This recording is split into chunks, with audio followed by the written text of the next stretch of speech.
તો ખાડી દેશોના યુદ્ધ વચ્ચે ભારતની ઉર્જા જરૂરિયાતો માટે એક મોટા અને રાહતના સમાચાર સામે આવ્યા છે, જેમાં 46,000 ટનથી વધુ ગેસ લઈને ભારતીય જહાજ સુરક્ષિત રીતે આગળ વધી રહ્યું છે।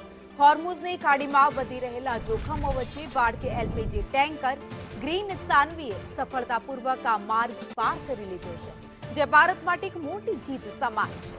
આ જહાજમાં રહેલો 46,650 મેટ્રિક ટન ગેસનો જથ્થો હવે ઓમાનની ખાડી પાર કરીને સીધો જ ભારત તરફ આવી રહ્યો છે। ફેબ્રુઆરીના અંતથી અત્યાર સુધીમાં આ 8મું ભારતીય જહાજ છે, જેણે આ અતિ સંવેદનશીલ વિસ્તારમાંથી સુરક્ષિત રીતે પસાર થવામાં સફળતા મેળવી છે। ગ્રીન સાન્વી બાદ હવે ગ્રીન આશા અને જગ વિક્રમ જેવા અન્ય ટેન્કરો પણ વહેલી તકે ભારતીય કિનારે પહોંચશે તેવી આશા પણ વ્યક્ત કરાઈ છે।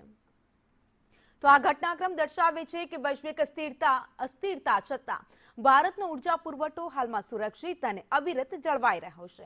હોર્મુઝ રૂટથી ભારત આવેલા જહાજો જેની વાત કરીએ, શિવાલિક 46,000 ટન એલપીજી લઈને પહોંચ્યું હતું, નંદા દેવી જે 46,500 ટન એલપીજી સાથે પહોંચ્યું હતું, પાઇન ગેસ 45,000 ટન એલપીજી લઈને પહોંચ્યું હતું, જગ વસંતની વાત કરીએ જે 47,600 ટન એલપીજી સાથે ભારત પહોંચ્યું હતું, તો BWELM જે 45,000 ટન એલપીજી લઈને પહોંચ્યું હતું, જ્યારે BWTYR જેમાં 45,000 ટન એલપીજીનો જથ્થો રહેલો હતો, ગ્રીન સાન્વી જે હમણાં જ પહોંચ્યું છે જેમાં 58,811 ટન એલપીજીનો જથ્થો ઉપલબ્ધ છે।